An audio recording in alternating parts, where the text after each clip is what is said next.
all of us have obstacles. Obstacles between where we are now and where we want to go. Between who we are now and who we want to be. Today, we take out the list you made last week, the list of all the reasons, all the obstacles between you and your amazing, impossible goal. Did you do it? All the reasons you don't currently have that dream business, the side gig, the book, the art career, your fitness goal, or your relationship? Well, if you didn't do that, pause this right now and make a list. All the obstacles between you today and the you who has accomplished his or her goal. That's the game. Look at that list. Is it long? That's okay. That's the hand you've been dealt. Now it's time to play.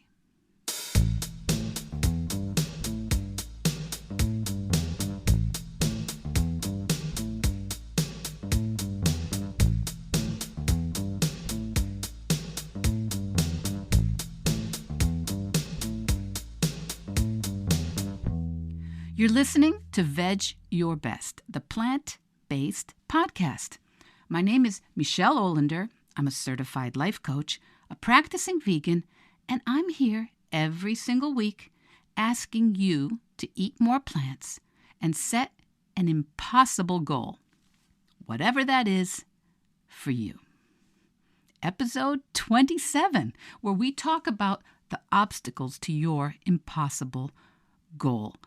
Happy March, Vedge Heads. March is a good example of my beliefs versus reality. Because in my mind, when all the evidence of March weather is to the contrary, I still have beliefs about March. In my head, March means green and blossoms and springtime.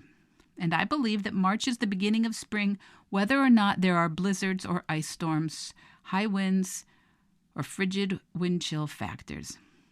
In fact, the first time our house had a really damaging frozen water pipe break, it wasn't January or February, but late March. But March is March. Weather is weather. Because weather, the seasons, Earth's rotation around the sun is just what it is. It's so far not in our control. And our old friend, the Stoic Epictetus, counsels us that in life, our first job is to divide and distinguish things into two categories.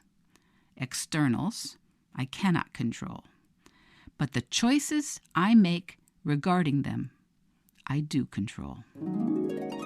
Good old Epictetus. You know, many of us are familiar with the Serenity Prayer, which is frequently shared in 12-step and sobriety programs, and it starts, God grant me the serenity to accept the things I cannot change, the courage to change the things I can, and the wisdom to know the difference.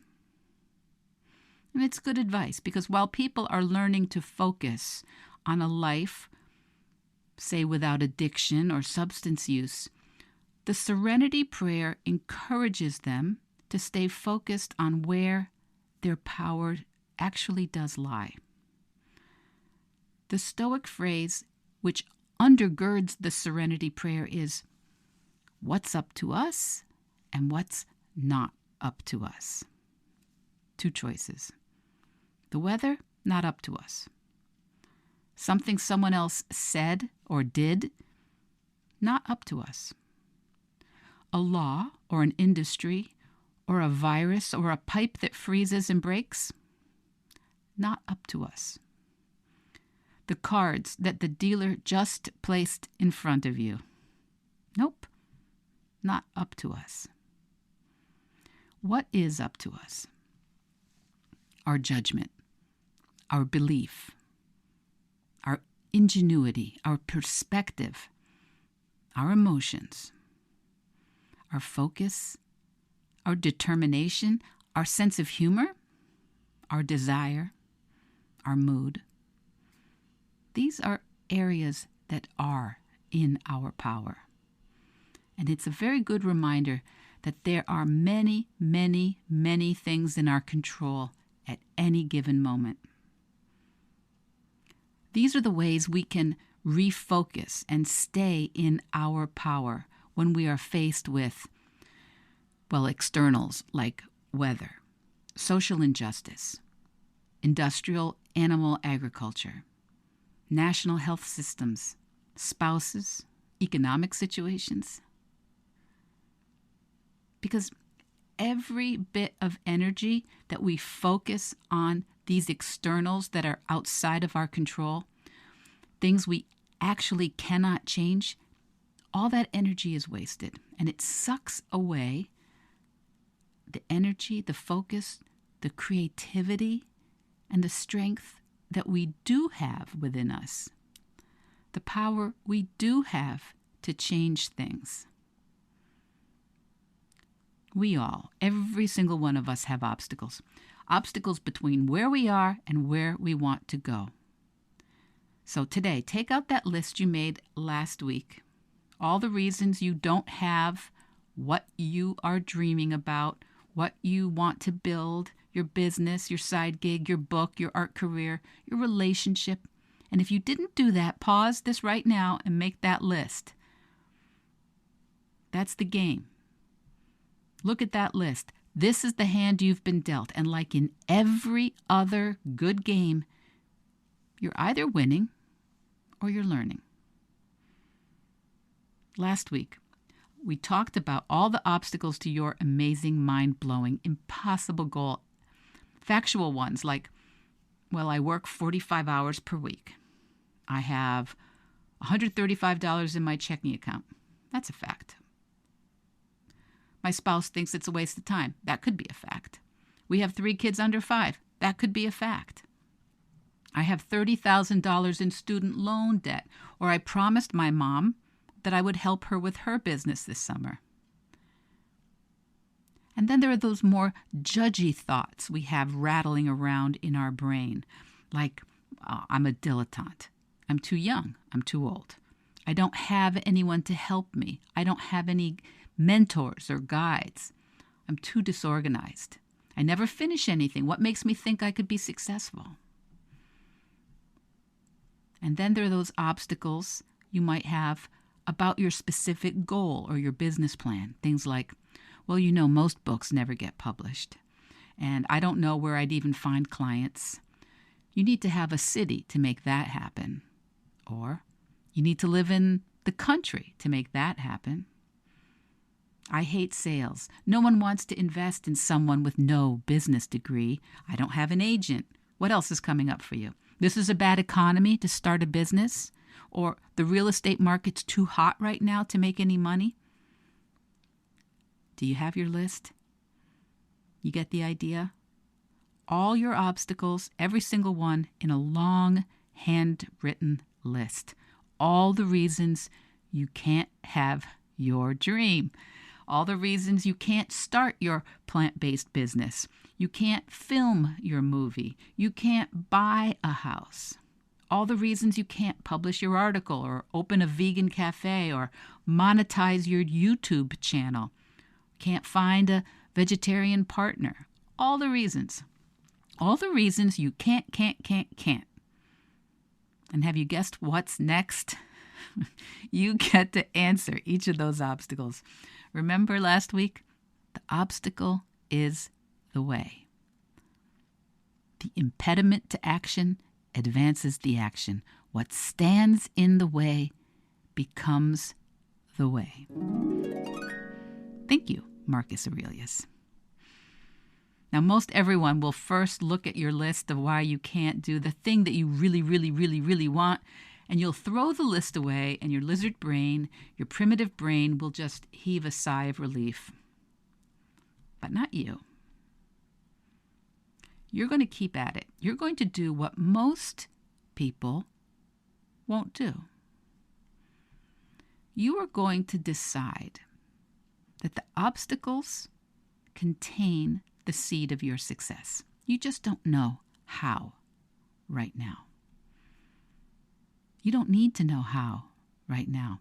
In fact, the how will probably only be clear in hindsight, someday in the future, when you're trying to explain to someone else why they don't need to know how right now. Can you imagine being that person?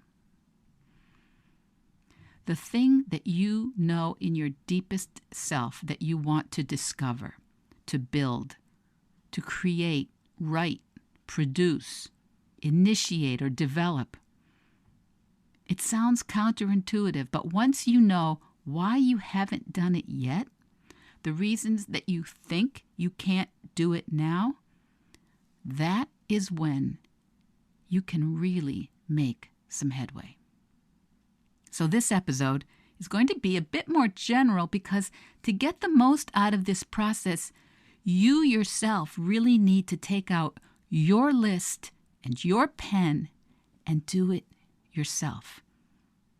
Your list of obstacles, issues, excuses, reasons, and facts will be different from anyone else's. But in general, here on this podcast, I am speaking to people who they've usually made the decision to limit or eliminate the consumption of animal products. And do you know how you did that? Most people that I know in my real everyday world think that that's impossible. And they have a lot of reasons they think it's impossible. And they can give me a lot of obstacles between them and a vegan or vegetarian or plant-based diet or lifestyle. Me too. Before I committed to being a practicing vegan, there were a whole line of obstacles: travel, food prep, availability, going out with my husband and family, what other people would say, visiting people at their homes, how I would communicate my choices to others who did not understand, how to feel satisfied and healthy and enjoy my food, and how to think about the suffering and cruelty I was now becoming fully aware of in slaughterhouses. There were lots and lots of obstacles for me until I just made the decision to figure it out. In my case, I did not have obstacles like hostility of loved ones or living in a food desert or having a very limited food budget or access. But I have contact with a lot of you now. There are over 3,500 followers of Vedge Your Best on Instagram. And many of you have successfully navigated this journey to a plant-based or vegan life with very different obstacles than mine.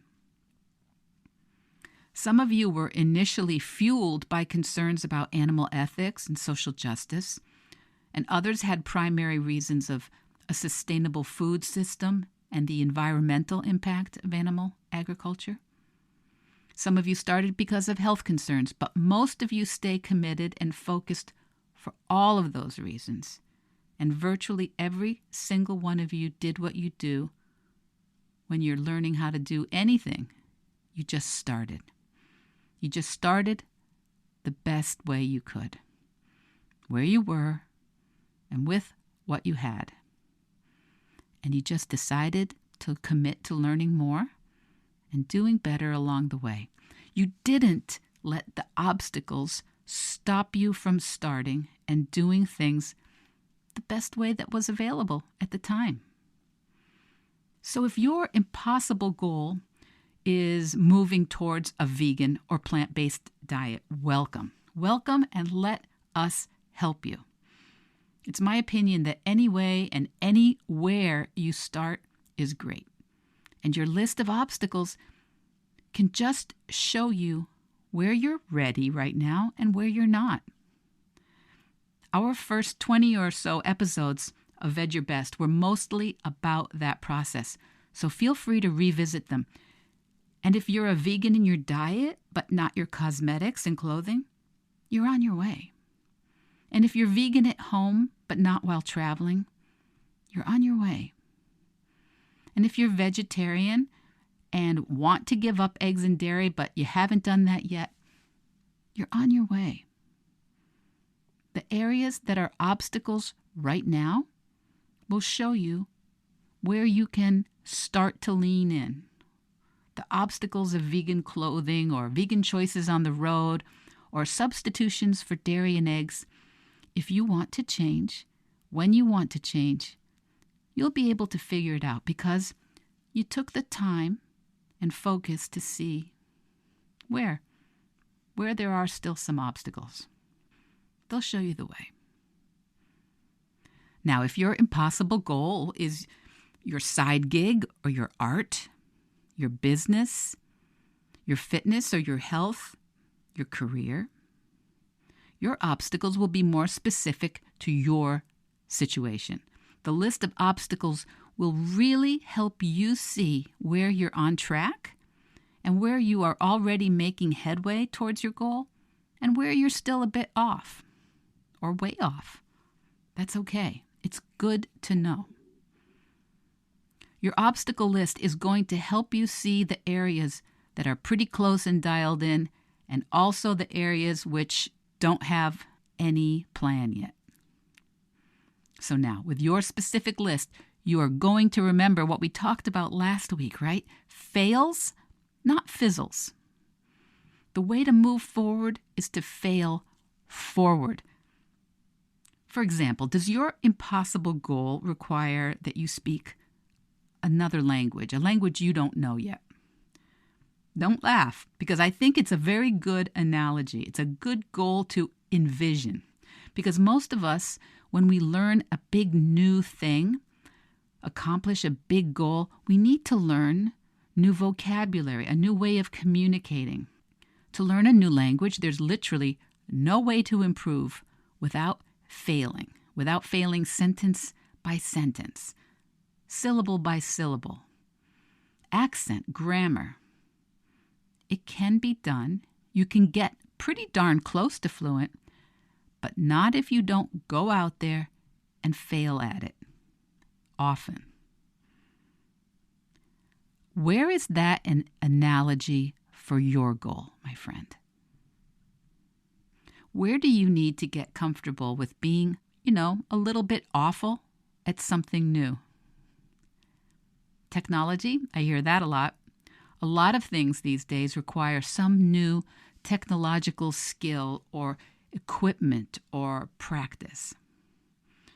For myself, I've been putting off doing interviews here on the podcast for a couple of months because the technology was uncomfortable for me. But I think there should be some interviews very, very soon. And bear with me, the first two might not be as good as the ones I do at the end of the year. Well, actually, as I think about that, I hope they're not as good. I hope that mine at the end of the year are much better. But that's my commitment to myself, to start before I'm ready. What about you? Maybe you need to ask someone for help. Maybe you need to study a few minutes a day until you put together some sort of a plan. Take one of those obstacles. It doesn't matter which one, and just lean into it. How could that obstacle actually help you? What is it there to teach you?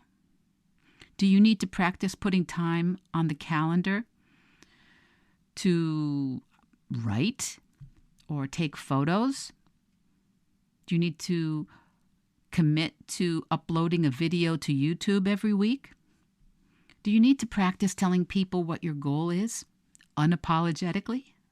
You remember that's my word this year, right? Unapologetically. Do you need to get physically stronger or recommit to your health or your self-care? Do you need to come up with a financial plan or brainstorm ways to make money or sell things you don't use? Do you need to finish up your coursework somewhere or paperwork that you let slide along the way? Do you need to let go of some habits or activities that are not serving you, that are taking away your opportunities rather than opening up your horizons? I don't know why TV comes to mind. But there are all kinds of things we do that are not serving us. So this part's up to you. Figure out a couple of obstacles to your goal that you're going to lean into, that you're going to believe contain information for you. Not all of them. And your brain's going to say, so what? So what? We save money. I'll never be able to learn how to do the technology. And maybe your brain will say, sure, we can lose weight, but that's not going to give me the money I need to invest with. You know this, right? You know your brain. You know your brain's going to say, what's the point? There are just too many obstacles. But by now, you're onto your brain. And your brain is just trying to protect you. Your brain tries to protect you from doing things that are awesome and cool and new and important and life-changing by keeping you in those emotions of overwhelm, by keeping you in confusion, by keeping you thinking all the time, no, I don't know how, I don't know how. What if I told you that it doesn't matter what new thing we want to do? Our brain is just super practiced at telling us it's impossible. So you've got your list of obstacles. Make sure you scrawl at the very top of that list in red, my brain. That primitive part of your brain is the biggest obstacle you have, but it will pretend that it's not the brain, that it's something else. Your brain will try to tell you, no, it's your community, your family, your skill set, your education, the economy, your work ethic, all the crappy decisions you made in the past. That's why you can't have your dream, your goal, your business. And your brain will tell you, yeah, you could win, but you could also lose. That's why we want to remind our brain today, all day, every day, no, this is the game I'm playing. And I've decided that I'm winning or I'm learning. And just remember, every single interesting movie, biography, story is about how human beings have things that they think are holding them back until they stop thinking that anymore. So look at that list of obstacles, your personal list, and pick one thing right now. Start where you are with what you've got. And when it doesn't work, I want you to high five or happy dance or send me an email or post it on Instagram, because every single failure will show you something you can use if you let it. Every non-win is a chance to learn. Every failure will give you a hint of what's actually possible. Yes, you've been dealt a hand, but it's not the only hand you get. You play right now with the cards you've got, right now, the best you can, right now. Well, you could just not play, right? But that sounds like zero fun. That sounds like, if I'm not going to get good cards, I'm not playing. Believe me, there are already lots and lots of people doing that. How about you just decide that you're either winning or you're learning, no other category? Remember, we need your dream, and we need you going for that dream. Because there's no telling how much you're going to discover or contribute, inspire, learn, and create on your way to that dream. What stands in your way becomes your way. Part of you already knows this, right? Part of you already knows. What's happened to you? Go there. Take the worst thing that you've experienced, or one of the worst things. Some of us have been through some of the run-of-the-mill tragedies of human life, and others of us have been through things you would never wish on anyone. And we all know that there are takeaways from misfortune and failure that actually enhance our lives. I bet you have one like that in your life. I bet there was a failure or a loss that gave you something you value, like a new perspective, new appreciation, new understanding, new skills, new resolve maybe. Maybe at the very least, compassion. Compassion for other humans going through this human experience. Think about that. The Stoics invite us to see all failure and loss as an opportunity. Certainly all the normal bumps in the road, the obstacles in the path, we can just decide. We can just decide to see them as guideposts. I always think about great comedians because comedians so often take the tragedies and the humiliations and the fears and the inequalities in the human condition, and they turn them into opportunities for us to laugh together, to recognize something common together. And not because it was funny at the time, but out of a decision to take something specific and personal and painful and make something universal and shared, like an audience full of laughing humans, laughing as they recognize something they can relate to. For me, this was Richard Pryor's genius, weaving his personal pain, his experience of loss and racism and addiction, and presenting it to a mass audience, many of whom were white and had very, very different experiences. But Richard Pryor's genius was that we could intersect our truth with his truth because of his ability to mine, to dig out his personal life for the absurdity and the universal truths. All the best comedians and artists have this, I think. That ability to mine their personal details and polish what they find into gems that are universal. And when we're in the midst of a big problem or catastrophe, it's good. It's really important to remember we could laugh about this someday, maybe, or at least smile. Just decide. Just decide today to be open. Decide today that the things that do not go as planned or as hoped have in them as much or maybe even more value than the triumphs. You're either winning or you're learning.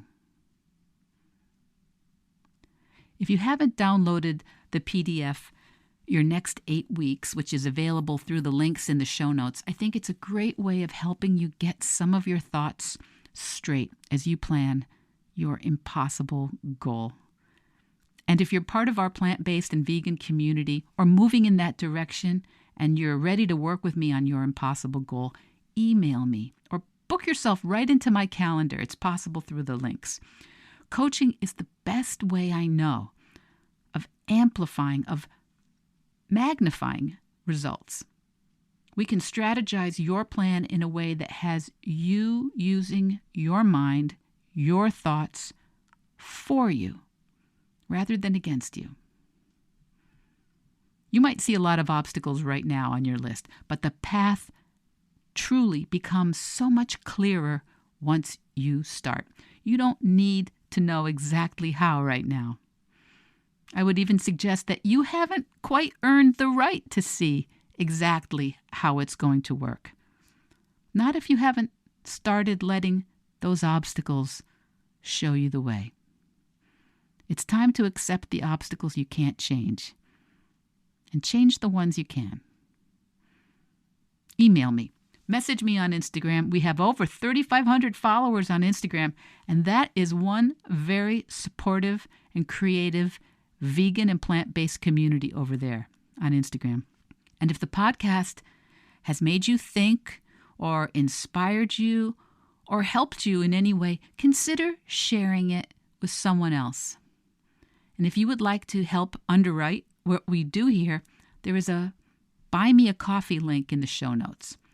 For the price of a coffee, you can show your support and help pay for the hosting fees and the editing expenses as we get this podcast out to more and more people and encourage more vegan, vegetarian, and plant-based entrepreneurs, makers, and creatives, just like you.